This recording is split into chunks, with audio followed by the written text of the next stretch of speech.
You're not queen, you're the queen's consort. Did you hear that one? That's spinning around. Wow. Royal watchers are in shock after an earth-shattering revelation sent the monarchy spinning. Queen Camilla has reportedly slipped out of the United Kingdom under mysterious circumstances, and the reason? Jaw-dropping. Inside her private Wiltshire mansion, investigators stumbled upon something so scandalous, so explosive, it's now sparking wild worldwide speculation. Was this a desperate escape? A calculated retreat? Or something far darker? Today, we dive deep into the shocking discovery and pull back the curtain on Camilla's sudden disappearance. Secrets exploded at Raymil House. When Queen Camilla bought the sprawling Raymil estate back in 1996, everyone thought it was just a quiet, private hideaway. She had settled there after her divorce from Andrew Parker Bowles, craving peace away from royal scrutiny. For nearly 3 decades, it was her escape, a private sanctuary far from palace pomp. Unlike the grandeur of royal residences, Raymil carried an intimate, almost homely charm. It was here that Camilla threw an unforgettable wedding celebration for her daughter, Laura Lopes, in 2006.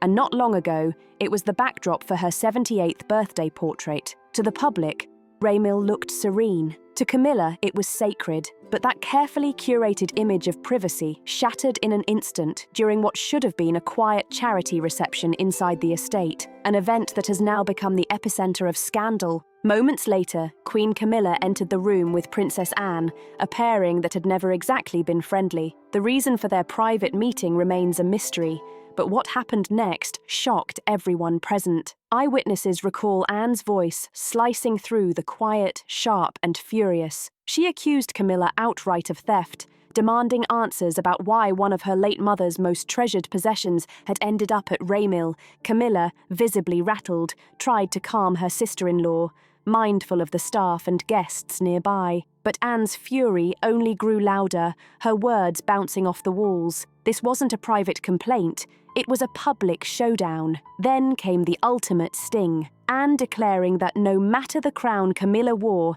she would never be recognized as a true queen. A security guard rushed in, trying to break up the scene, but Anne stood firm, her warning piercing. Camilla must never again touch anything that had belonged to her mother. With that, she stormed out, leaving stunned silence hanging thick in the air, and in that tense stillness, Prince William appeared, entering the drama at the worst possible moment. He had been summoned by a guard who caught wind of the chaos upstairs. William stepped into the room, exchanged barely a word with his stepmother, and vanished within 30 seconds, his face icy, unreadable, betraying nothing. The reception continued as if nothing had happened. Music played, speeches went on, but those paying attention saw King Charles's expression harden the moment he learned the truth. Inside the gilded walls of Raymil, royal instinct for secrecy kicked in immediately. No one dared speak a word publicly, but the damage was done. Anne's accusations hung like a storm cloud, invisible yet impossible to ignore, lingering long after the last guest left. And maybe that silence wasn't protection at all. Maybe it was the loudest revelation of all. Could this be the monarchy's deepest fracture yet? A rift written in shadows, hidden behind polished smiles. The confrontation at Raymil House seemed sudden, explosive, but in reality, it was the eruption of a decades-long feud, a bitter tension finally boiling over. Every glance, every whispered word, every cold silence leading to this dramatic breaking point. The royal family's private world had just cracked wide open, and no one could pretend otherwise. The fierce words Princess Anne unleashed at Queen Camilla that day weren't just about the shock of seeing her late mother's missing heirloom in Camilla's hands. They were fueled by decades of rivalry, bruised pride, and old wounds that never healed. Their tension stretches all the way back to the early 1970s, tangled around the figure of Andrew Parker Bowles. Long before he became Camilla's husband, Andrew had been romantically involved with Anne. Though the courtship never led to marriage, their bond endured. He remained a trusted companion in her life. When Camilla married him in 1973, whispers circulated in royal circles that Anne felt her private world had been intruded upon.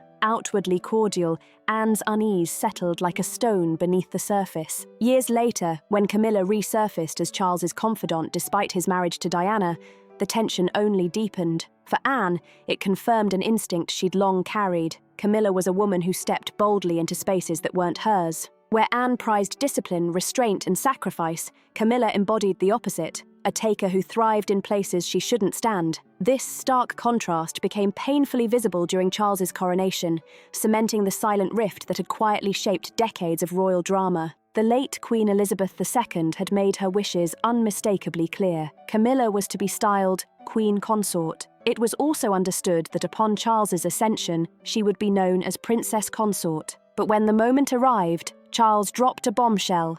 Camilla would be known simply as Queen, a single word, but in royal circles, it carried centuries of weight. Behind palace doors, Anne reportedly voiced her disapproval with sharp clarity, insisting that her mother's intentions had been overridden. For the public, the coronation dredged up memories of the Diana years, a reminder that Camilla's rise hadn't been built on admiration or tradition, but on scandal, persistence, and a relationship that had once threatened the monarchy itself. For Anne, the sting cut deeper. She had watched her mother protect the crown with unwavering devotion, only to witness Charles's crowning moment overshadowed by a figure she had quietly disdained for decades. That heirloom at Raymil. It was never just a trinket. It symbolized every slight, every betrayal, every rule that Camilla had seemingly ignored. In that object lay decades of tension, history, and unhealed wounds. That heirloom became more than an object. It was a symbol of everything Anne believed Camilla had taken. From her personal ties with Andrew Parker Bowles, to the sacred traditions of the crown, to the memory of Diana, whose heartbreak still echoes through royal history. To critics, Camilla has long carried one label, the taker, not just of jewels or titles, but of roles, loyalties, and lives once entwined with others. This perception didn't start at Buckingham Palace. It began decades earlier and still shadows her today. The most infamous example? Her relationship with Charles. Their connection sparked in the early 1970s, long before marriages tied them to others. Even after Camilla wed Andrew and Charles married Diana, the bond never faded. It only grew stronger in secret, eventually exploding into public scandal. The fallout was catastrophic. A fairy tale marriage shattered, a nation split down the middle, and a future queen forever branded as the other woman. Every step Camilla took after that only intensified her controversial reputation, ensuring the whispers and judgment followed her relentlessly, even within the gilded walls of Raymil House. Diana herself gave voice to the heartbreak. In Andrew Morton's explosive biography, she revealed how deeply she suffered under the weight of Charles and Camilla's closeness. It was a betrayal that scarred her life and forever reshaped the public's view of the monarchy. But what if the ghost of Diana's heartbreak still haunts the palace today? Can any crown survive a past that refuses to stay buried? You won't want to miss this, the ghost that never left. Amid palace arguments, private tensions, and hidden rivalries, one truth has always loomed over Queen Camilla. Diana. Secretly recorded tapes once captured the late princess's most intimate thoughts, exposing to the world what many had long suspected. Camilla had always been a quiet, constant presence in Diana's marriage. The whispers became undeniable in November 1995, when Diana sat down for her BBC Panorama interview and spoke words that would echo through history forever. There were 3 of us in this marriage, so it was a bit crowded. That single sentence hit like a bomb, reshaping history and cementing Camilla's controversial legacy. It cemented Diana as the betrayed wife, trapped in a love triangle she could never escape. At the same time, it cast Camilla into a role she would wrestle with for the rest of her life: the intruder, the disruptor, the woman who took what was never hers. No matter the years, no matter how much charity work Camilla threw herself into, the ghost of Diana's pain followed her, haunting every public appearance. For many, this was never just about romance. It was about what had been stolen: Diana's joy, her marriage, her rightful place as queen. Even inside the royal family, those perceptions endured, whispered quietly down palace corridors and crystallized in Anne's sharp confrontation at Raymil House. The heirloom discovery reopened an old wound, reinforcing the belief that Camilla's entire path had been built by stepping into spaces she was never meant to occupy. The monarchy thrives on roles: hero, victim, villain. Once cast, these labels rarely fade. And for Camilla, Diana's shadow ensured that no crown, no title, and no carefully staged portrait could erase the story the world had already written. So, how does a queen survive when history itself brands her an intruder, forever trapped in another woman's shadow and sorrow? Keep watching. This is a scandal that refuses to fade. A crown built on fractures. When Queen Elizabeth finally blessed Camilla to be styled Queen Consort, many thought the scandalous chapter had closed. The years of whispers, accusations, and rumours seemed carefully polished into an image of loyalty, duty, and regal composure. To the public, Camilla's reinvention looked complete, but inside palace walls, the truth told a different story. Figures like Princess Anne never forgot the path Camilla had taken to the throne, or the cracks it had left behind. And then came the shocking discovery at Raymill House, tearing old wounds wide open. What should have stayed buried in the past was dragged into the present, exposing raw memories of betrayal and reigniting questions about Camilla's rightful place in the monarchy. By the time Camilla married Charles, then Prince of Wales, in 2005, she was known as the Duchess of Cornwall. But the heirloom discovered at Raymill, it was far more than a misplaced object. It was a symbol of power seized, trust broken, and history rewritten. And in that small item, decades of rivalry, heartbreak, and royal tension all converged. It carried decades of suspicion, the lingering ghost of Diana's heartbreak, and the quiet belief that Camilla's rise had always been built on what she had taken from others. For years, she had walked a precarious line, transforming her image from mistress to outcast to finally queen. But one explosive moment inside her private Raymill estate shattered that fragile narrative. The scandal was never just about a single possession. It became a mirror,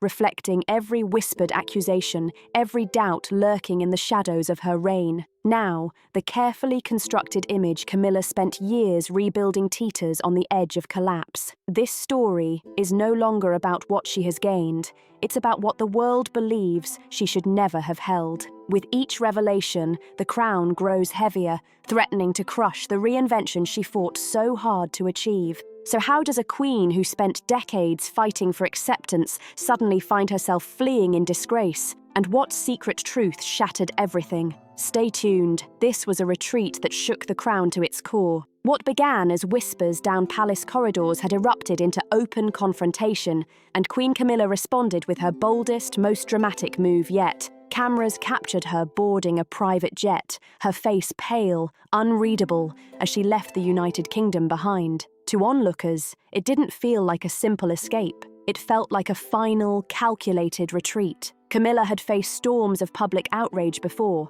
but this was the first time she physically removed herself, not just from the crown in the palace, but from her husband, the king himself. Her sudden exit raises more questions than it answers. By leaving, she sidestepped a barrage of reporters outside palace gates, tense confrontations with Princess Anne and other family members, and the relentless glare of a media machine that only grows harsher by the hour. Yet, in doing so, she created a new, haunting image, a queen in flight, leaving behind power, prestige, and decades of carefully curated control. Was this truly a temporary step back, or had Camilla finally reached her breaking point? Could this be the moment her reign quietly begins to crumble? The ripple effect inside the monarchy is massive. King Charles, already burdened by ill health and political pressure, now faces the storm alone. His authority, once bolstered by Camilla's visible loyalty, is suddenly under strain.